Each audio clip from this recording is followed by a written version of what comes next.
YouTube, what the Total War Rome 2 crap is going on? Maybe like, Air, what in the world is this? What are these units you're looking at? And what are we looking at? So, you probably saw the title of the video, though, no doubt. So, this is from the DEI mod we're looking at right here. And what I just wanted to have a short video to talk about why the DEI mod is awesome. Now, it is not the only cool mod out there.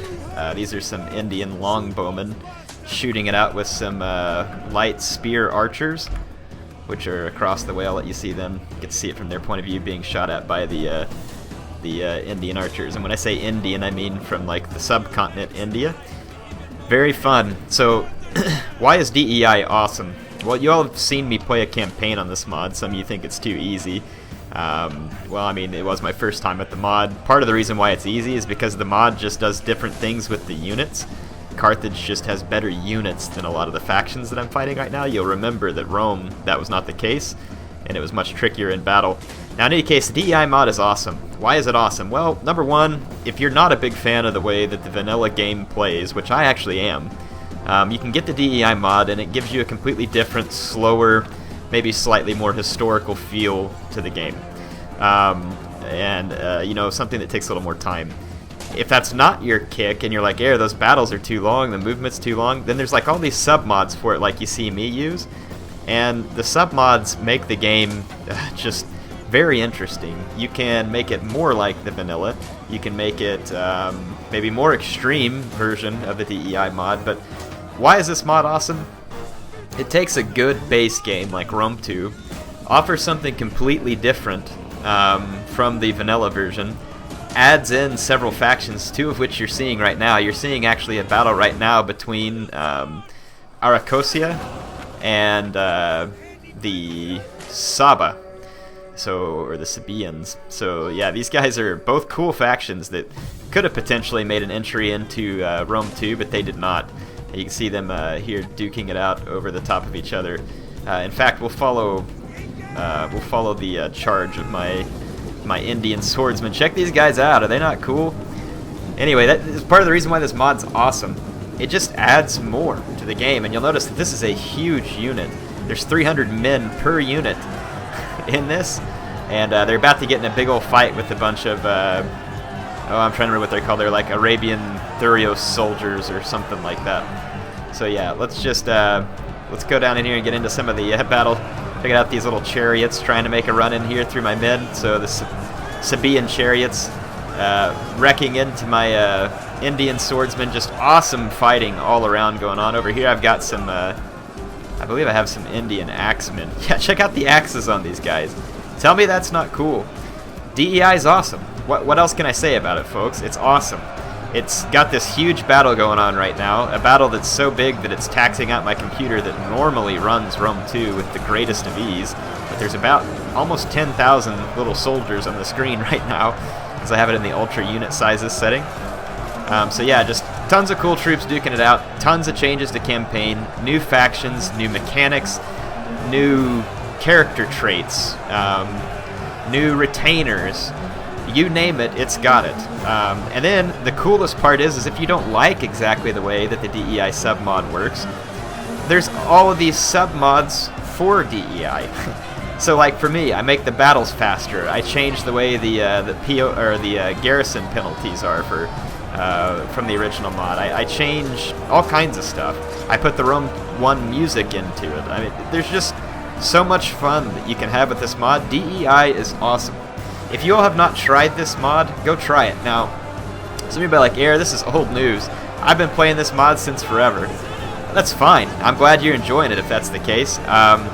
It's just that for me, I didn't play the DEI mod early on because I still thoroughly enjoy Vanilla Rome 2. I find it a lot of fun.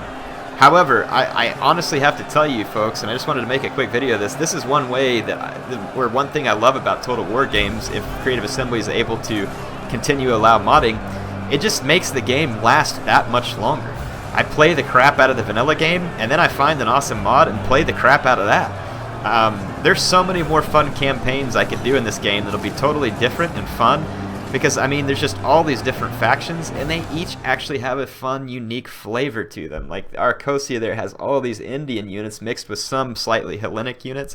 Saba there, you can see, had like a mix of Arabian units. Very neat stuff. Just check this out in the Graham campaign. There's so many factions that it goes out beyond the borders of the box they originally fit in. So you got your Romans, your Carthaginians. Just trying to give you a good, healthy overview of all of these. You got all your Balkan factions here. Gallic tribes, all the ones you're used to seeing. If you go under here into the successor states, there's all your successor states. Seleucids, Epirus, Egypt, Macedon, Bactria, Arabian kingdoms. This was never there before. Some of you really wanted to see this in a DLC, and we actually are seeing it now in Attila, which is cool. Would have been a cool DLC for Rome 2. There's still... I don't know why they're still not DLCing Rome 2. You know that myself and several others would buy the crap out of any DLC that came out for Rome 2 right now. I would be happy to pay double the normal price of a DLC just to get more content for the game I love. And now some of you might be like, Air, you're crazy. You're DLC crazy. Dude, I just love Rome 2, and I'd be willing to pay money to the producers to get more of it. I like it. Arabian kingdoms, yeah, you saw there. Here's your Greek states. They actually put Pergamon in with the Greek states, Athens and Sparta. Iberian tribes, they added the Cantabri, another faction that gets added to the games, on top of the Arabian kingdoms. So you got Nabatea and Saba that are added there. And then, like I said, you get the Cantabri added in here. Very cool faction. I mean, just keep looking at this. Nomadic tribes, you got your Royal Scythia, Saka, and the Roxolani. They call them the Saka instead of the Massagetei. Yeah, Pontus, Parthia, Armenia for your Eastern empires. You got your Germanic tribes. They added the Lugii, or however you say it, I don't know. So you got another Germanic tribe there. Hellenic Colonies. So you got Massilia, Chimeria, Syracuse, Colchis. Kind of an interesting way to categorize those guys. A little bit different on their own. Very neat. And then you got the Britannic tribes. Nothing added, unfortunately, to the Britannic tribes. But, I mean, you never know. I guess they could add more stuff to this potentially, and it would be neat. This Aracosia here is very cool. Very interesting faction that's been added. Added lots of Indian influence there. And then you actually got the Massaesili is playable also, which is very cool that you have the Numidians. I mean, just look at the rosters on some of these guys. You saw some of the cool Indian units I had, but like, for instance, the Massaesili. Let's pull up them. Very fun factions in the game. I mean, just the units are fun. They're different. You got Numidian Noble Cav. Numidian Legionaries, these were kind of fun. We used to see those in Rome 1. Numidian Nobles, I mean, Javelin Men, tons of different Javelin Men, which would be the strength in Numidia. You probably have, African Archers, Tribal Slingers, stuff that you weren't seeing in Rome 1 that didn't make a lot of sense. Like, why didn't we have, like, Numidian Archers and stuff like that in Rome? Rome 2, sorry. I don't know why they weren't there, but, I mean, whatever, it's fun. It's just neat to see Garmontian cavalry. I mean, just cool stuff that gets added to the game. Garmontian chariots. I don't know. I can't recommend this mod to you enough if you haven't played it. And again, if you think that, well, I don't like the way it plays, there is, if you look into the Steam store, there's a list, and I think if you go to the TotalWarCenter.net and look up the DEI mod, there's links to like the submod page, so you can get the DEI mod itself. There's 6 parts if you get out of the Steam store, though I think there is a way to download one whole thing. Again, go to TotalWarCenter.net, find it there. Type in like Rome 2 DEI Total War Center, and it'll take you to it. You can check it out. There's a link to a submod page. I use the submods like no garrison no penalty for garrisons. I changed the unit names back into English rather than like all the because normally that's another cool thing about DEI is all the units have like their ancient names, which is pretty cool. I can't pronounce them though, so I just had them turn it back into English so it's easier for me to understand. You can get a submod like I use that makes the battles go faster, because the battles are very slow in a typical DEI. You have to win a morale victory. You can't just chop through your enemy very quickly.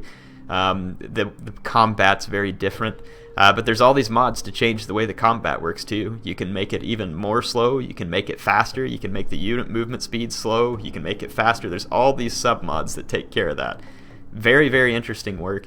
Highly recommend this to you. If you are a fan of Rome 2, go check this out if you haven't looked at it. I know you've seen my campaign and be like, Air, you've been playing this. Again, but I just wanted to kind of show you that. I mean, was the battle footage at first not cool? Was that not neat? Like 10,000 men on the battlefield? So, like I said, the unit sizes. Look at the unit sizes on some of these. 300 men per unit. And I mean, that's neat. This is something that I think we wanted out of the Creative Assembly. They used to do it in other games, but we didn't see as much unit size variety. But like, for instance, if we look at pike infantry on this game, once again, 256 men per unit, whereas like a Thurios unit, less than that. Some units have more, like Thurios spears and other like the weaker units, but you'll see that a pike unit is bigger than like, say, a standard sword unit that you're going to see, meaning that the pikes can still spread out and cover ground without having to come down into like 1 or 2 lines like they have to in the vanilla. So just very neat stuff. I mean, and look how filled out the roster is here for Macedon and the other factions, with relevant units too. Very fun units. Anyway, if you haven't checked this out, go check it out. You're missing out if you haven't played with it. HeirofCarthage signing off for now.